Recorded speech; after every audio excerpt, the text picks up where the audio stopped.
जय सिया राम। तो कल हम अपने प्यारे कथा रसिक को श्रवण करा रहे थे कि श्री राम मंगल दासी महाराज कितने अद्भुत दिव्य संत थे, कितने परोपकार से भरे हुए थे, कितने परोपकारी थे।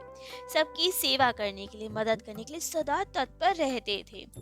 कैसे एक सांड की इन्होंने जान बचाई, एक व्यक्ति की जान बचाई। वैसे ही अब एक बार की बात, ये भगवानपुर बाजार जा रहे थे। दो व्यक्ति और साथ में थे इनके। तभी जाते जाते मन में न जाने ठाकुर जी की क्या प्रेरणा हुई और इन्होंने सोचा कि नहीं, मेन रोड से नहीं, जंगल के रास्ते से जाते हैं। अब जंगल से जा रहे थे, तभी देखा कि वहां जंगल में दूर कीचड़ में एक गौ माता फंसी हुई है और सारी मिट्टी सूख गई है। गाय इतनी उस मिट्टी में फंस गई थी कि चारों पैर ऊपर तक के जम गए थे, मिट्टी सूख गई थी। गाय बिल्कुल सूखी हुई थी, उसके रोंगटे खड़े हुए थे। सूखी हुई सी, पतली सी, दुबली सी गाय, जैसे तैसे ठाकुर जी ने प्राण बचा रखे हो, ऐसी हालत थी उसकी। अब तो देखिए इनकी करुणा आई, तुरंत गए उन दो लोगों के साथ वहां, मोटे मोटे डंडे ले लिए और जैसे तैसे खुदाई की। आगे के पहले दो पैर मुक्त करे मिट्टी से, फिर पीछे के पैर मुक्त करे। फिर तो देखा पेट के नीचे भी पूरी मिट्टी जमी हुई, पूरी धसी हुई थी वो कीचड़ में। तब तो जैसे तैसे खुदाई की, जिससे चोट न लग जाए, आराम आराम से मिट्टी निकाली। लेकिन गाय में इतनी जान ही नहीं बची थी कि वे स्वयं चल पाए, हिल पाए। तब तो श्री राम मंगलदास जी महाराज उसके नीचे गए और पेट से उसको उठाया और बाहर निकाला उसमें से। लेकिन गाय इतनी अशक्त कि खड़ी भी नहीं हो पा रही थी। तब तो भेजा गया, बैलगाड़ी आदि का प्रबंध किया गया, सबसे पूछा गया ग्वालों से कि किसकी गैया है ये। तब तो एक ग्वाल ने बताया कि ये तो हमारी गैया है, 2 महीने पहले कहीं चली गई और हमने बहुत ढूंढा, हमें लगा कोई हाँक के ले गया गैया को, या गैया कहीं खो गई, हमें मिली ही नहीं ये, तो हम चले गए वापस। मतलब 2 महीने से वो उस कीचड़ में फंसी हुई थी, बिना कुछ खाए पिए। तो बहुत दुख हुआ राम मंगलदास जी महाराज को। जैसे तैसे प्रबंध किया गया, उसे वहीं उसके घर तक पहुंचाया गया। खूब सेवा की उसकी, पैरों में तेल आदि मलते जिससे पैर चलने लगे, क्योंकि पूरे जाम हो चुके थे। 2 महीने तक वैसे ही मिट्टी में अकड़े हुए थे, कैसे चले। अब वो खा पी भी नहीं पा रही थी। तब तो जैसे तैसे सत्तू का घोल बना बना के उसके मुख में डालते, जिससे थोड़ी जान आए। फिर और कुछ, दाल का पानी या जो जो चीजें वो खा सकती थी, पी सकती थी, लिक्विड डाइट जिसे कहते हैं, वो सब दिया गया। जब थोड़ी शक्ति बढ़ी, तब उसको कोमल चारा दिया गया। खूब सेवा की गई, अपने भक्तों को, शिष्यों को भी लगाया और गऊ की बहुत सेवा की। 2 महीने लगे, तब जाकर वो गऊ खड़ी होने लायक हुई। इस तरह उन गौ माता के श्री राम मंगलदास जी महाराज ने प्राण बचाए। ऐसे ही एक बार टीकादास जी महाराज की कुटिया से घर जा रहे थे। घर जाते जाते देखा कि एक व्यक्ति गौ माता को लिए कहीं जा रहा है, लेकिन गौ माता की स्थिति अलग, वे तो रो रही थी, आंखों से अश्रु बह रहे थे। तब तो श्री राम मंगलदास जी पहुंच गए उस व्यक्ति के पास और पूछा, कहाँ ले जा रहे हो इन गौ माता को, और ये रो क्यों रही है। तब उसने कहा, इसका बछड़ा घर पर है ना, उसको नहीं लाए हम, इसलिए रो रही है। लेकिन जब राम मंगलदास जी महाराज ने और पूछा, तब तो उसने बता दिया, कहा कसाई को बेचने ले जा रहा हूँ गऊ को, इसलिए रो रही है ये। तब तो इन्हें बहुत दुख हुआ। पूछा कि कितने में बेचते हो गऊ। उन्होंने कहा 5-6 रुपए में। अब ये बहुत पुरानी बात है, इसलिए तब ये अमाउंट भी बहुत बड़ा होता था। तो बताया 5-6 रुपए में बिकती और बहुत गौ बेच चुका हूँ मैं कसाई को। तब तो श्री राम मंगलदास जी ने तुरंत कहा, हम तुम्हें 7 रुपए देंगे, लेकिन गैया नहीं बेचो, वो हमें दे दो गैया। अब उसे तो पैसों से ही मतलब, तुरंत गैया दे दी। और गौ माता भी प्रसन्नता पूर्वक श्री राम मंगलदास जी महाराज के पीछे पीछे चलने लगी। अपने एक भक्त के घर ले गए उस गैया को। कसाई को जो बेचने जाता उस व्यक्ति को खूब भोजन आदि कराया और कहा, यदि इसके बछड़े को भी हमें दे दोगे तो और धन तुम्हें देंगे। लेकिन अब वे वहां से चला तो क्या, लेकिन बछड़ा नहीं लेकर आया। लेकिन गौ माता की तो रक्षा कर ली श्री राम मंगलदास जी महाराज ने, अन्यथा कसाई के हाथों बिकना निश्चित था उनका। एक बार एक बाजार में दो सांडों की लड़ाई हो गई। अब एक सांड तो बहुत बलवान, दूसरा सांड कमजोर पड़ने लगा तो भागा वहां से, और ये बलवान वाला सांड भी अब उसके पीछे पीछे भागे, और वो पहला सांड भी प्राणों को बचाए भागे। अब बहुत कम दूरी रह गई थी दोनों में, और वो सांड कहीं पूरे बाजार में इधर उधर भागता फिर रहा। जैसे तैसे भागते भागते श्री राम मंगलदास जी महाराज के पास पहुंचने वाला, तभी किसी व्यक्ति ने इन्हें आवाज लगाई कि अरे महाराज जी बचिए, सांड है। वे समझ गए कि पहला सांड कमजोर है और ये सांड यदि उसे पकड़ लेगा तो उसके प्राणों पे संकट है। तुरंत महाराज जी ने अपना सोटा, अपनी लकड़ी निकाली, एक डंडा निकाला और बलवान वाले सांड के पैरों में फंसा के उसे रोक दिया।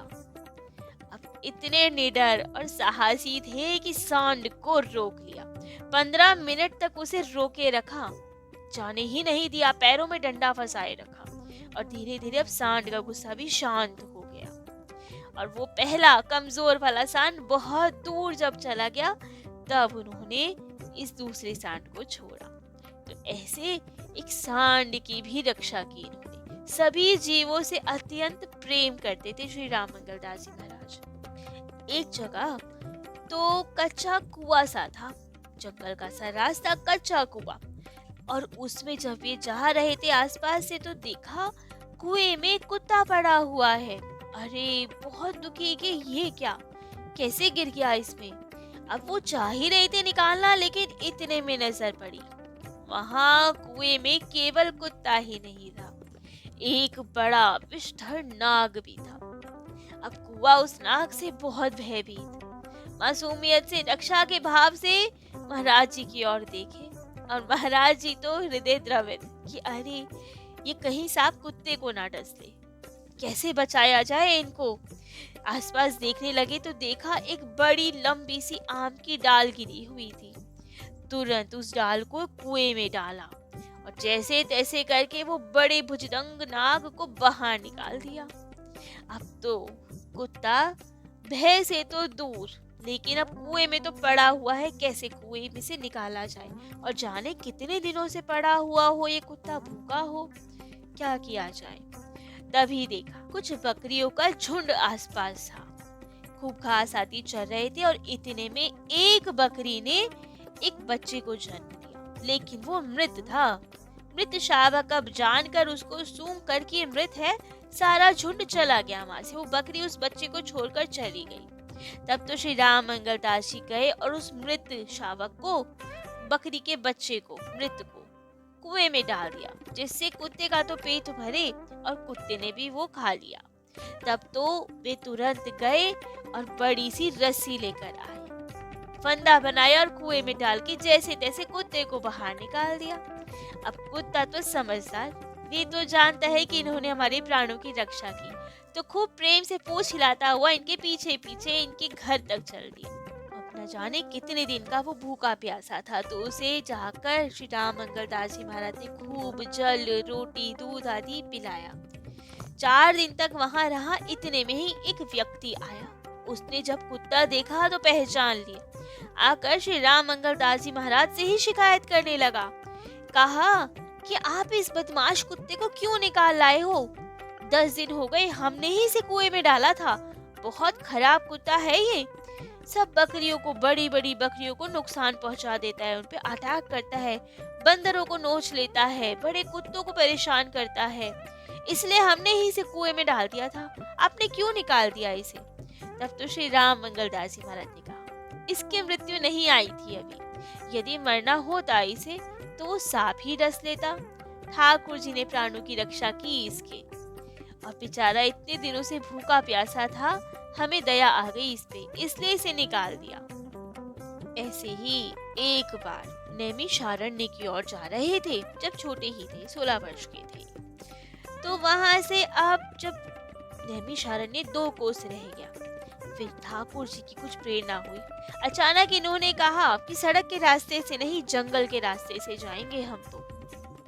तो पहुंचे जंगल की ओर। ठाकुर जी को भी जिनके प्राणों की रक्षा करनी है तो वे करके ही रहते हैं, मार्ग अपने आप बनवा देते हैं वे। तो वही हुआ आज। जाके देखा तो एक बहुत बड़ा आम का बगीचा, और उसके आसपास सब जगह कुछ बॉर्डर बाउंड्री वगैरह बनाई थी, तो गड्ढा वगैरह था। तो और बहुत बड़ा सा वहां आसपास घेरा गड्ढा। जब महाराज जी ने उसमें देखा तो सैकड़ों बंदर पड़े उसमें, जिनके हाथ पैर बंधे हुए थे। बेचारे कितने तो मर गए थे, कितने ही बंदर ऐसे थे जिन्हें सियार नोच कर खा चुके थे। अब तो ये देखकर कितना दुख हुआ होगा। ऐसी स्थिति में बंदरों को किसने छोड़ दिया, ऐसे बांध के रख दिया। बहुत दुखी हुए, तुरंत सब बंदरों को खोला। 30 बंदर ही जीवित बचे थे। अब तो ऐसी स्थिति बेचारे बंदर खड़े भी नहीं हो पा रहे, जाने कब से भूखे प्यासे बंधे हुए पड़े हुए थे। बहुत दुखी हुए। साथ में जो व्यक्ति था उन्हें कहा कि देखो समाज कितना क्रूर होता है, लोग कितने ही निर्दयी होते हैं। यदि बंदर आदि आम खा लेते या किसी को परेशान भी कर रहे थे तो भी दूर जंगल में छोड़ आते इन्हें, इतना दूर कि वे वापस नहीं आ पाते, परेशान नहीं करते। लेकिन किसी जीव को ऐसे बंद करके छोड़ देना, हाथ पैर बांध के, कितना निर्दयी होता है इंसान। बहुत दुखी हुए और फिर उन बंदरों को खूब चना आदि पवाया गया, जिससे थोड़ी शक्ति आए उनमें। ऐसे ही एक बार सरयू जी में एक बाल संत डूबा जा रहा था, उसे तैर कर बचाया। खूब परोपकार करते थे श्री राम मंगलदास जी, सब जीवों की सहायता करने के लिए सदैव तत्पर रहते।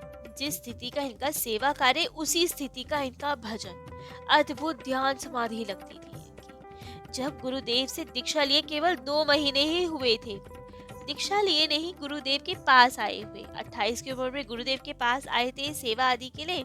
उसी के 2 महीने बाद गुरु कृपा से, भजन के प्रताप से जो इनकी समाधि लगी, वे जो स्टार्टिंग वाली समाधि थी उसमें तो श्री राम विवाह के दर्शन हुए इन्हें। सब और अद्भुत वातावरण छा रहा है, मंगल गान बज रहे हैं, इन्हें सुनाई दे रहे हैं सब मंगल गान। अद्भुत वातावरण, जानकी मैया अपनी समस्त सखियों के साथ विराजित हैं और सब सखियां सुंदरता से मंगल गान कर रही हैं। अद्भुत दृश्य। ये जो ध्यान समाधि के दृश्य दिखे इन्हें, बिल्कुल ऐसे लगते जैसे प्रत्यक्ष ही हो, और शायद होते भी हो, हमें तो अनुभव नहीं, लेकिन संतों को अवश्य होता है। क्या दृश्य, अद्भुत दृश्य दिखे होंगे इन्हें।